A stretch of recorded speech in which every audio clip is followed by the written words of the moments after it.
My name is Lokendra Kumar and I welcome you on my YouTube channel Electro Classes. In last lecture we will discuss about the nodal analysis and we perform the some numericals.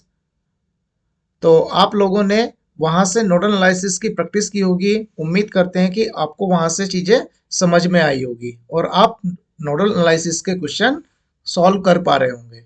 तो आज हम start करने वाले हैं unit number second. और unit number second में जैसा कि मैंने सिलेबस के टाइम पे आपको बताया था कि हमने इस यूनिट को 4 पार्ट में डिवाइड किया हुआ है।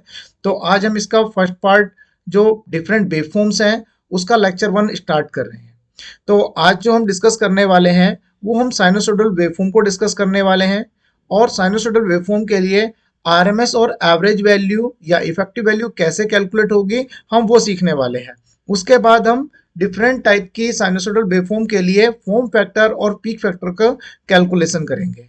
तो चलिए स्टार्ट करते हैं अपने लेक्चर 1 को। तो सबसे पहले हम बात करें तो साइनोसॉइडल वेवफॉर्म जो है, तो साइनोसॉइडल वेवफॉर्म जैसा कि आप इमेज में देख पा रहे होंगे, इस टाइप की जो वेवफॉर्म्स हैं ये आपकी साइनोसॉइडल वेवफॉर्म कहलाती है। तो साइनोसॉइडल वेवफॉर्म में अगर हम बात करें तो एक्स एक्सिस पे जो है वो आपकी टाइम एक्सिस है और जो वाई एक्सिस है वो आपकी या तो वोल्टेज होगा या वो करंट होगा। ये ब्लू कलर में जो आपको दिखा रहा है ये इसका पॉजिटिव पीक और ये आपका निगेटिव पीक। तो साइनोसॉइडल वेवफॉर्म को कैसे जनरेट किया जाता है, जब हम एसी जनरेटर में rotating motion of the magnetic rotor lead to sinusoidal variation of generated voltage in the winding of the rotor in the stator and consequently in any circuit which is connected to the output. Thus, the sinusoidal is taken as the best convention to represent the AC quantity. तो AC quantity को represent करने के लिए जो हम convention use करते हैं उसमें साइनोसॉइडल जो है वो सबसे बेस्ट सूट करता है। तो साइनोसॉइडल क्वांटिटी को यूज करने के लिए हमें कुछ टर्मिनोलॉजी को पढ़ना होगा।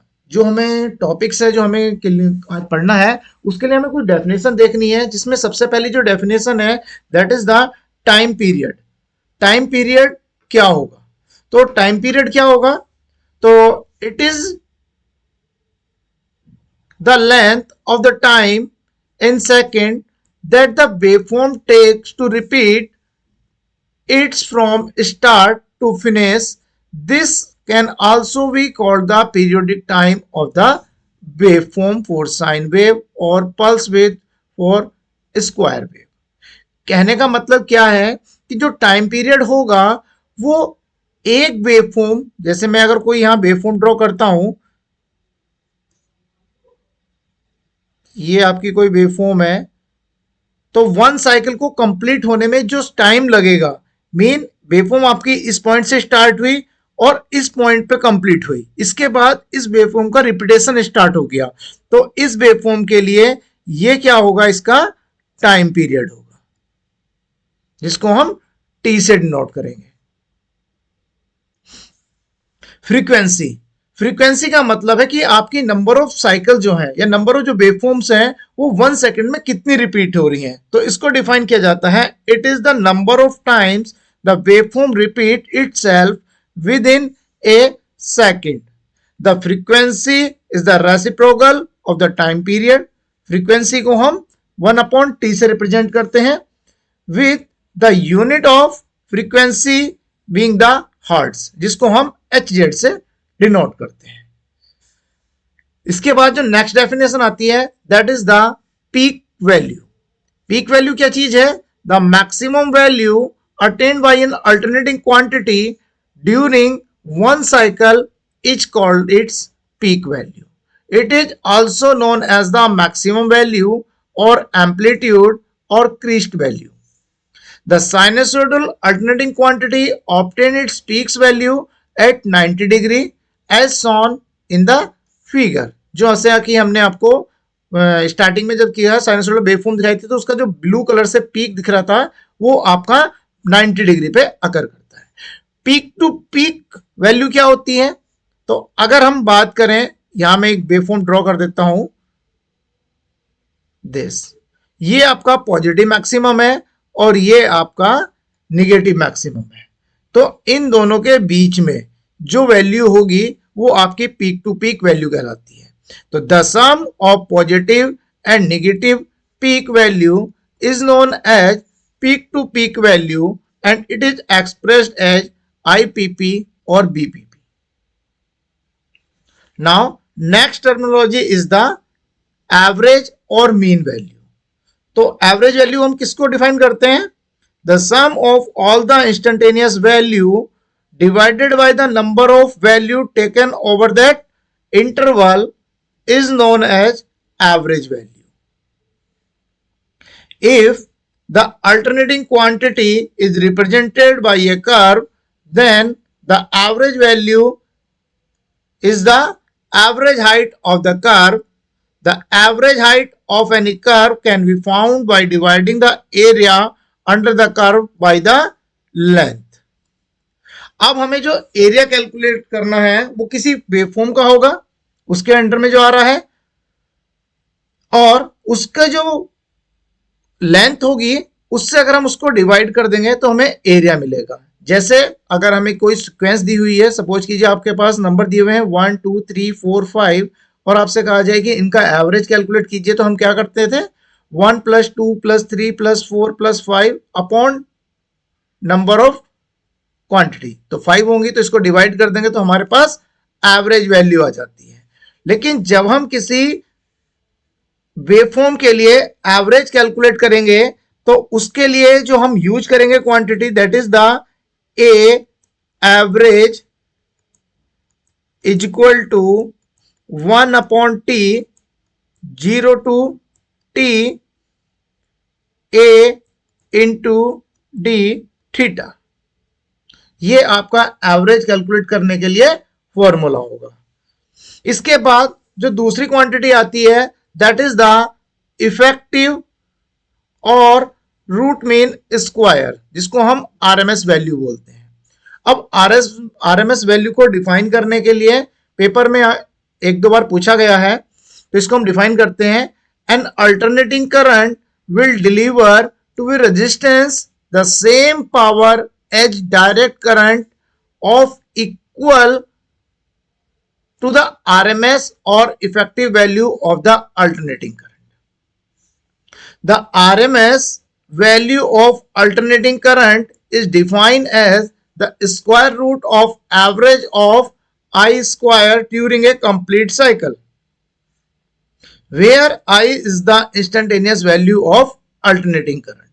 अगर हम मैथमेटिकल फॉर्म की बात करते हैं तो अगर हमें किसी एक क्वांटिटी की आरएमएस वैल्यू कैलकुलेट करनी है तो ए आरएमएस इक्वल टू हो जाता है √1/t 0 to t a square into D theta.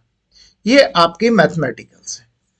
अब अगर हम आरएमएस वैल्यू को आपको समझाएं तो हम दो सर्किट ले लेते हैं जिसमें एक रेजिस्टेंस है जिसमें हमने एक डीसी सोर्स अप्लाई किया हुआ है और एक रेजिस्टेंस है जिसकी वैल्यू हमें पता है, उसकी वैल्यू R है, और ये जो सोर्स है इसका मैग्नीट्यूड भी हमें नोन है।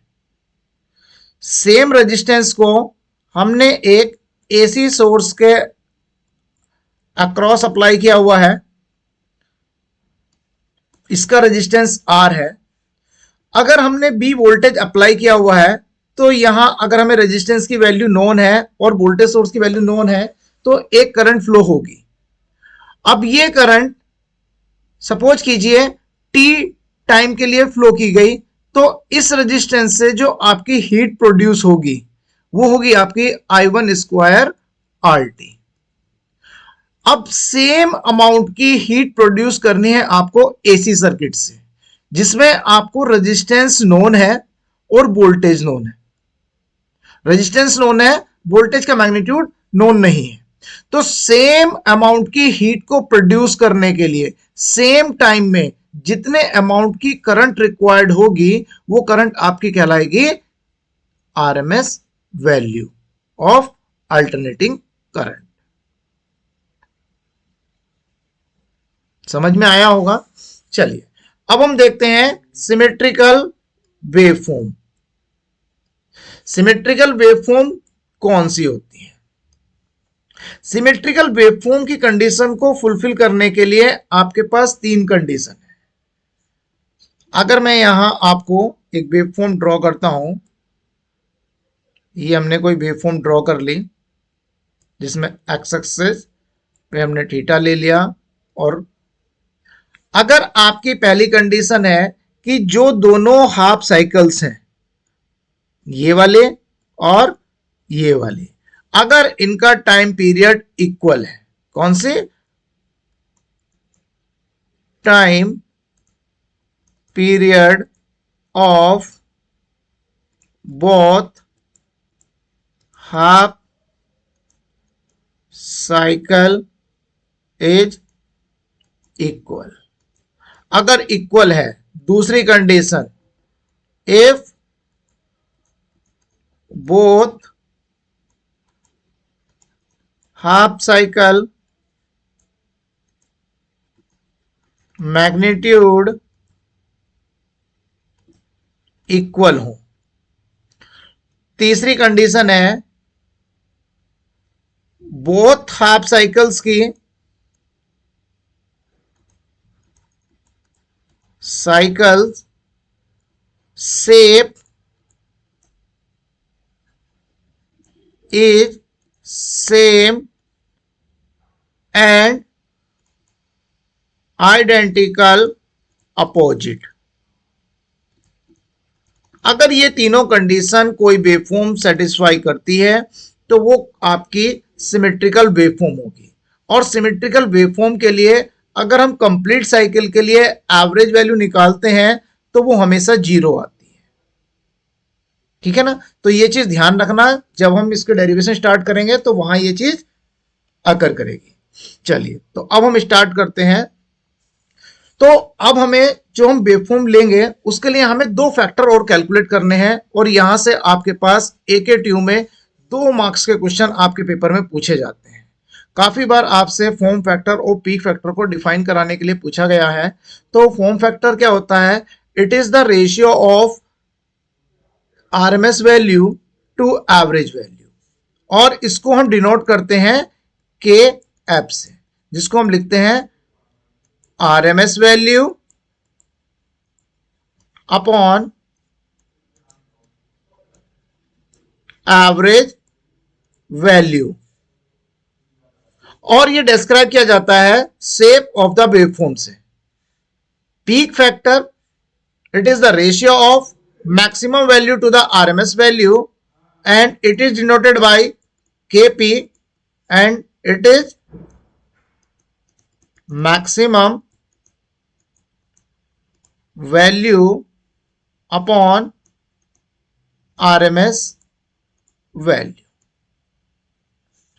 फॉर्म फैक्टर का जो सिग्निफिकेंस है वो ये बताता है कि आपकी जो वैल्यू है वो डीसी के कितने इक्विवेलेंट है, और पीक फैक्टर सिग्निफाई करता है कि कोई डिवाइस कितना मैक्सिमम वोल्टेज बियर कर सकती है विदाउट डिस्ट्रॉइंग इट्स इंसुलेशन। ठीक है? तो यहां से आपके एक ट्यू के 2 मार्क्स के जो क्वेश्चंस हैं वो आपसे पूछ लिए जाते हैं। तो यहां से अगर आप इनको प्रिपेयर करते हैं तो उम्मीद है कि आपके 2 मार्क्स कवर हो जाएंगे।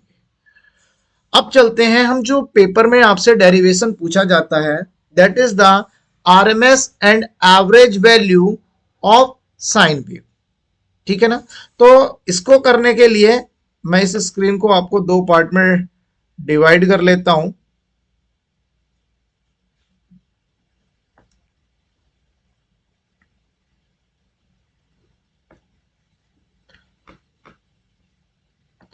तो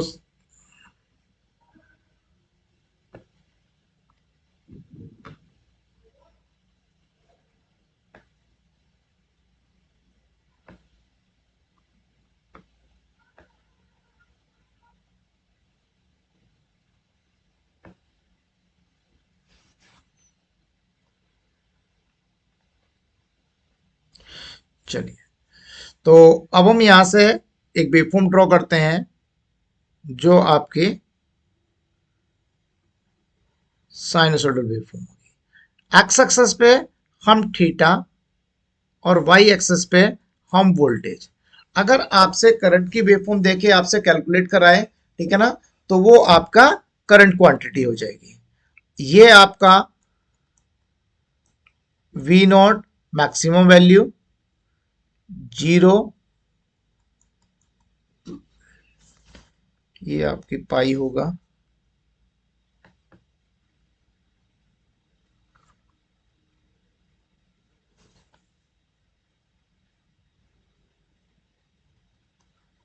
पाई 2 पाई।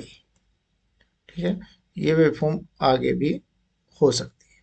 तो इस वेवफॉर्म का जो आपका टाइम पीरियड है दैट इज द टी। अब हमें ध्यान क्या रखना है यहाँ, सबसे पहले कि जब हम साइनसोइडल वेवफॉर्म की इंस्टेंटेनियस वैल्यू को डिनोट करते हैं तो वो लिखी जाती है वी नॉट साइन थीटा। अब एक्स एक्सिस पे अगर आपको थीटा गिवन है तो यहाँ साइन थीटा होगा, अगर यहाँ ओमेगा टी गिवन होगा तो ये ओमेगा टी होगा।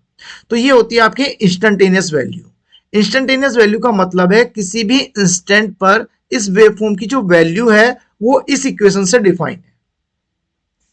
दूसरा चीज आपको कैलकुलेट करना है टाइम पीरियड। तो इस वेवफॉर्म के लिए टाइम पीरियड जो है दैट इज द 2 पाई। ठीक है जी। अब हम जब इसको स्टार्ट करेंगे तो हम यहां क्या कैलकुलेट करेंगे, वी एवरेज। तो वी एवरेज के लिए मैंने आपको फॉर्मूला बताया था, तो वी एवरेज इक्वल टू होगा 1/t 0 to t v into D theta.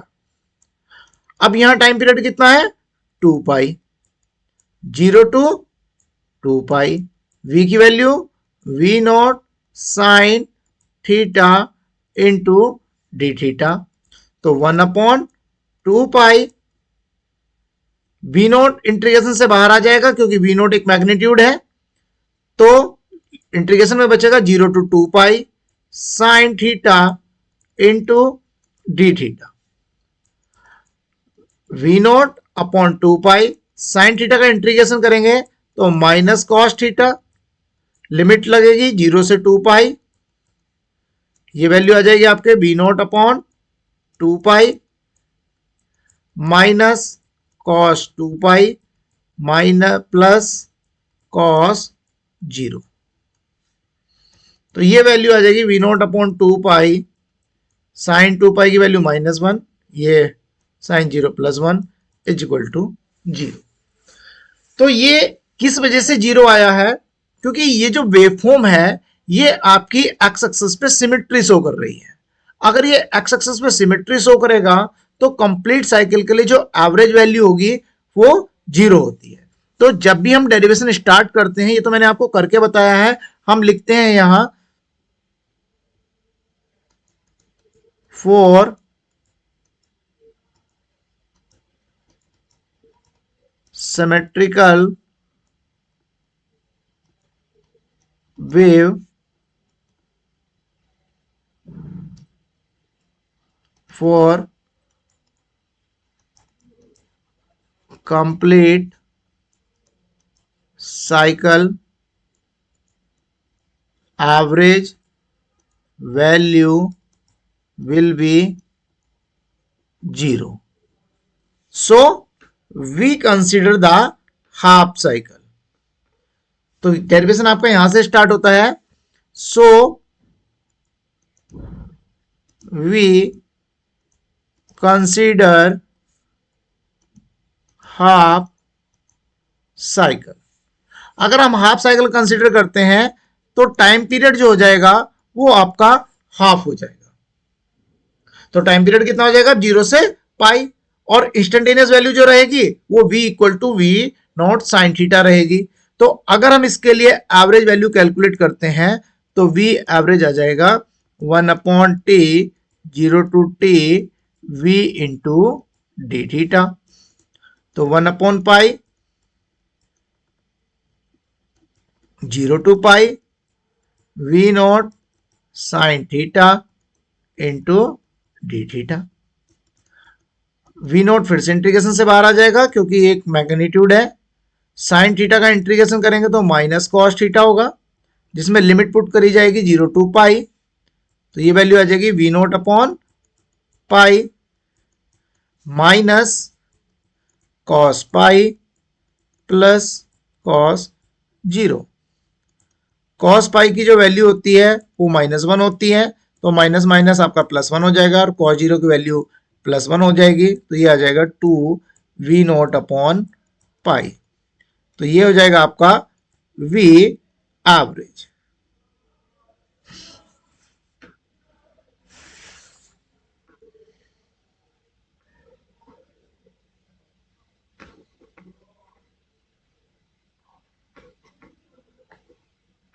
तो यहां से हम वी एवरेज कैलकुलेट कर लेंगे। इसी वेवफॉर्म के लिए अगर हम आरएमएस वैल्यू कैलकुलेट करते हैं, तो आरएमएस वैल्यू कैलकुलेट करने के लिए हम फॉर्मूला यूज करेंगे वी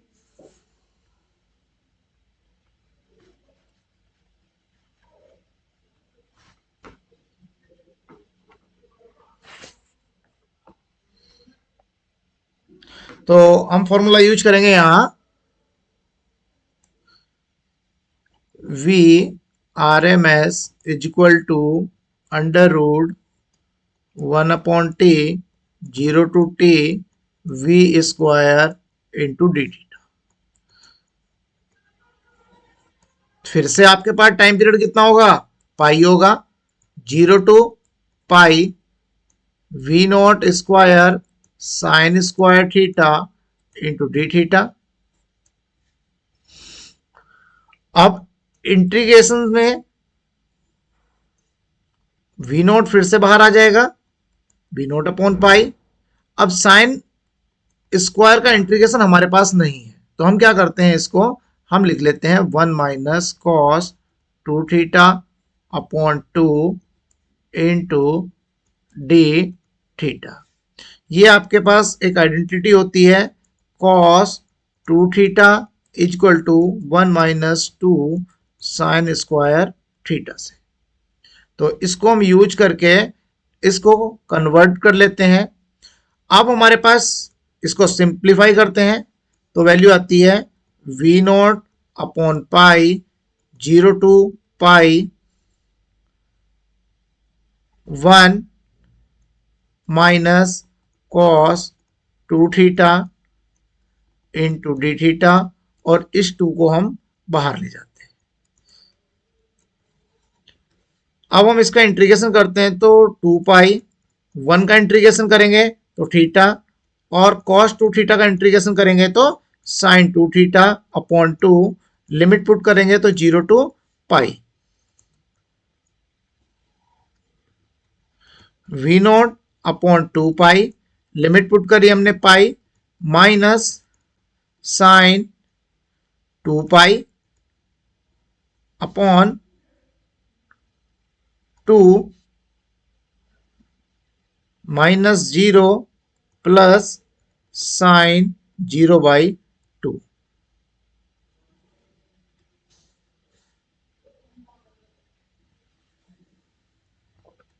अब इसको हम सॉल्व करते हैं, तो ये आ जाएगा √ V naught upon 2 pi pi minus sine 2 pi की वैल्यू 0 माइनस 0 साइन 0 0, तो पाई से पाई कैंसिल आउट हो जाएगा। यहां हमारे पास एक गड़बड़ हुई, ये जो हम स्क्वायर होगा ये बी नोट का भी स्क्वायर होगा, तो ये बी नोट स्क्वायर में आएगा।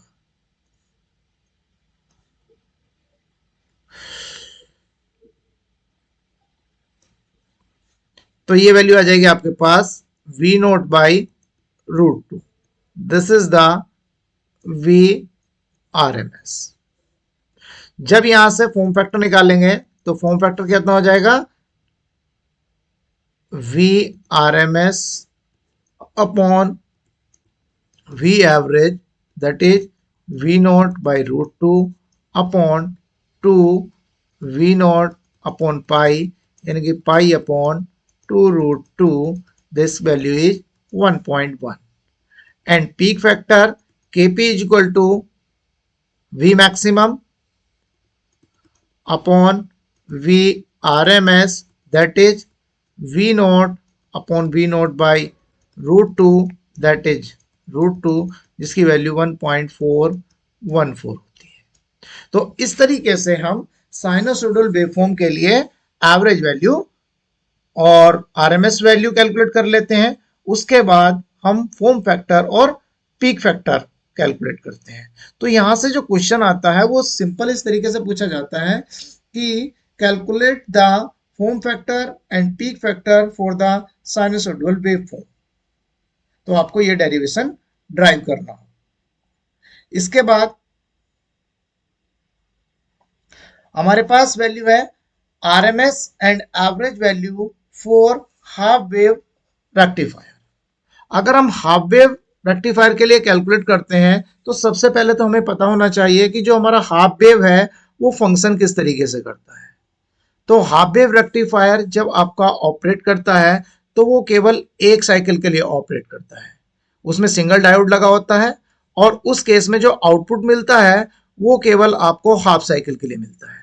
हाफ साइकिल में आपको डायोड रिवर्स बायस में हो जाता है और उस केस में आपका डायोड ऑपरेट नहीं करता है और लोड के अक्रॉस आपको आउटपुट कुछ नहीं मिलता है। तो उस केस में आउटपुट आपका जीरो हो जाता है। तो यहां से अगर हम देखें तो 0, pi, 2 pi and 3 pi, this is theta. तो इस केस में अगर हम देखें तो ये वेवफॉर्म जो है ये भी आपकी एक साइनोसॉइडल वेवफॉर्म की तरह है और साइनोसॉइडल वेवफॉर्म के केस में आपके पास जो इंस्टेंटेनियस वैल्यू होगी that is v equal to v naught sine theta होगी और इस केस में आपका जो टाइम पीरियड है वो 2 पाई है। यहां आपकी जो वेवफॉर्म है वो एक्स एक्सिस पे सिमेट्री नहीं कर रही है क्योंकि सिमेट्री होने के लिए वो 3 कंडीशन सेटिस्फाई होनी चाहिए थी। आपका टाइम पीरियड सेम है लेकिन दोनों का जो मैक्सिमम पीक है वो सेम नहीं है। यहाँ मैक्सिमम पीक आपका वी नॉट है और यहाँ आपका 0 है, ठीक है ना। तो जो सिमेट्रिकल वाली जो कंडीशन थी वो आपके सेटिस्फाई नहीं होती है, इसलिए यहाँ आपका हाफ साइकिल या फुल साइकिल कंसिडर करने की बात नहीं है। यहाँ पूरी कंप्लीट साइकिल हम कंसिडर करेंगे जिसका टाइम पीरियड 0 से 2 पाई होगा। अब फिर से वी एवरेज कैलकुलेट करते हैं। तो वी एवरेज कैलकुलेट करेंगे तो वी एवरेज इक्वल टू हो जाएगा 1/t 0 to t v into D theta. मैं यहाँ फॉर्मूले आपको बार बार इसलिए लिख रहा हूं जिससे आपको ये फॉर्मूले रिमेंबर हो जाए।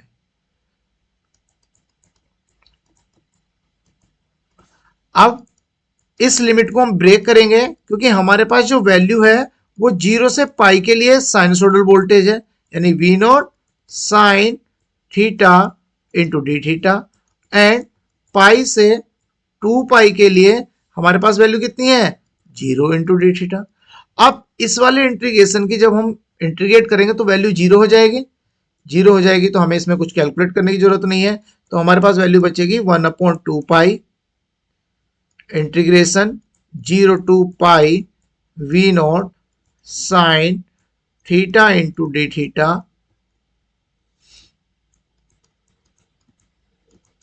To pi. 0 से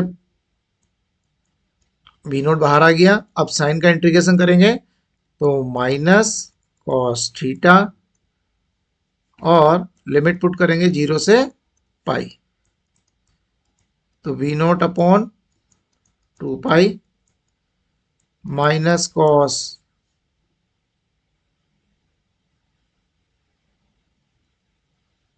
पाई प्लस कॉस 0। तो ये वैल्यू आ जाएगी V naught upon 2 pi minus minus plus हो जाएगा और ये प्लस हो जाएगा, यहाँ से ये 2 से कैंसिल आउट हो जाएगा that is V naught upon pi. This is the V average. अब दूसरी जो वैल्यू आती है आपके पास वो आती है आपके पास वी आर एम एस। तो वी आर एम एस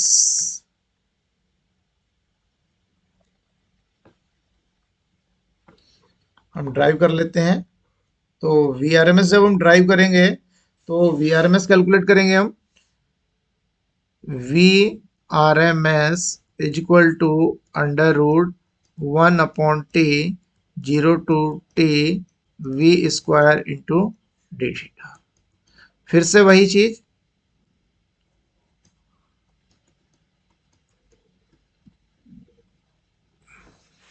यहाँ हम लिमिट पुट कर देते हैं, एक स्टेप कम हो जाएगा। तो यहाँ हमने 1/2 pi 0 to 2 pi V square into D theta, 1/2 pi, limit को ब्रेक करते हैं, 0 से पाई के बीच में V note square into sine theta into D theta plus pi से 2 पाई 0 का स्क्वायर इंटू डी थीटा। इस इंटीग्रेशन की वैल्यू फिर से 0 हो जाएगी, तो हमारे पास इंटीग्रेट करने के लिए जो फंक्शन बचेगा that is 1/2 pi 0 to pi V note square sine theta into D theta.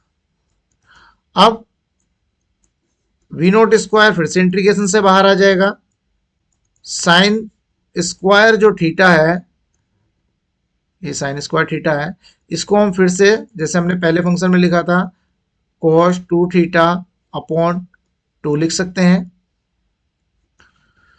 तो ये फंक्शन बन जाएगा आपके पास वी नोट स्क्वायर अपॉन 4 पाई, 2 और अंदर से बाहर आ जाएगा, तो 1 माइनस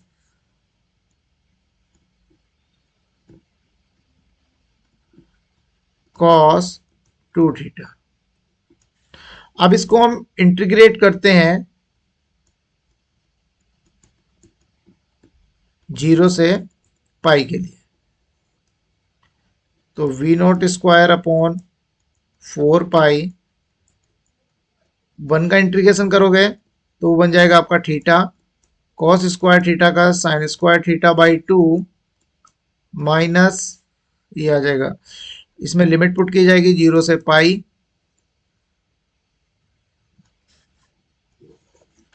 तो ये बन जाएगा आपके पास is equal to under root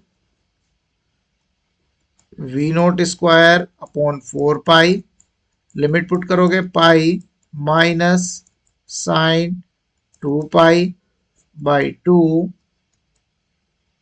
minus 0 plus sine 0/2।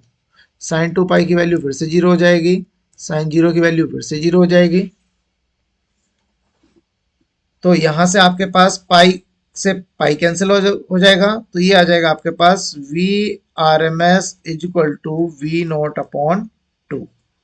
तो ये आपका वी आर एम एस हो जाएगा, और यहां हमने आपका कैलकुलेट किया था वी एवरेज। तो यहां से अगर आप इसको करते हैं तो उसके बाद हम करते हैं के एफ की कैलकुलेशन। के एफ आ जाएगा आपके पास V R M S upon V average, तो आपको पता है वी आर एम एस है आपका वी नोट बाई 2 और वी नोट अपॉन पाई, तो ये आ जाएगा आपके पास pi by 2, and K P यानी कि peak factor, maximum value V nought है और आर एम एस वैल्यू आपकी वी नोट अपॉन 2 है, तो यहाँ से आपके पास 2 आ जाएगा। तो ये वैल्यू हो जाएगी आपके पास फॉर्म फैक्टर की, और ये जाएगी आपके पास पीक फैक्टर की। तो इस तरीके से हम जो आपकी RMS and average value for half wave rectifier है वो हम कंप्लीट कर लेते हैं। चलिए, इसके बाद हम RMS and average value of full wave rectifier calculate करते हैं। तो फुल वेव रेक्टिफायर को जब हम करते हैं तो उस केस में जो आपकी वेवफॉर्म बनती है वो वेवफॉर्म कैसी होगी, उसको ड्रॉ कर लेते हैं हम। वो वेवफॉर्म होगी दिस दिस दिस दिस। इस तरीके की जो वेवफॉर्म होती है वो आपकी 0 पाई 2 पाई 3 पाई। अब अगर हम इसके लिए इंस्टेंटेनियस वैल्यू लिखते हैं तो V not sine theta and time period is pi. तो इसके लिए जब हम बी एवरेज कैलकुलेट करेंगे तो उसके लिए हम फॉर्मूला यूज करेंगे 1/t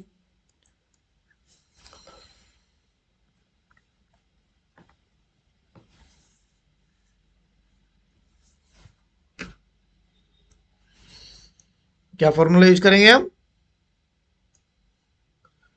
0 to t v into D theta. जब आपने ध्यान दिया हो कि जब हमने साइनसोइडल वेवफॉर्म के लिए किया था तो हमने यही चीज यूज की थी, और ये चीज यूज करने के बाद हमने जो वी एवरेज कैलकुलेट किया था वो 2v0/पाई किया था, और वी आरएमएस हमने कैलकुलेट किया था इस फॉर्मूले से 1/t 0 to t v² into D theta, और हमारे पास आरएमएस वैल्यू कैलकुलेट होके आई थी v0/√2। तो यहां भी सेम केस आपका सॉल्व होगा और सेम वैल्यू आएंगी। इसके लिए फिर से आपके पास KF निकालेंगे तो फिर से वही आएगा VRMS/V तो इसकी वैल्यू कितनी हो जाएगी फिर से v0/√2/2v0/पाई, यानी कि पाई/2√2। और पीक फैक्टर की वैल्यू आ जाएगी KP equal to maximum v0/v0 RMS। अगर आप इसको सॉल्व करते हैं तो ये वैल्यू आ जाएगी 1.11। तो आपके पास 2 नंबर का क्वेश्चन जो पेपर में पूछ लिया जाता है वो आपका ये पूछ लिया जाता है कि हाफ वेव और फुल वेव के लिए जो वैल्यू होती है वो आपकी फॉर्म फैक्टर और पीक फैक्टर की वैल्यू क्या होती है। तो आप ये वैल्यू लिख सकते हैं। इसको रब कर देते हैं, ये आपका सही नहीं लग रहा ये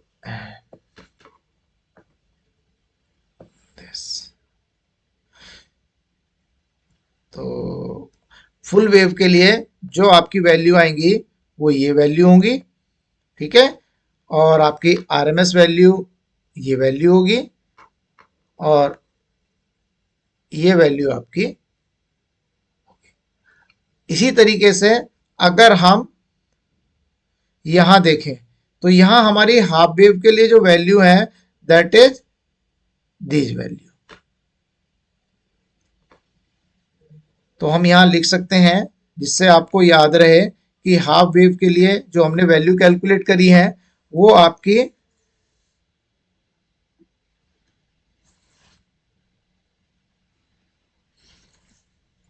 V एवरेज इक्वल टू v0/पाई और VRMS इक्वल टू v0/2।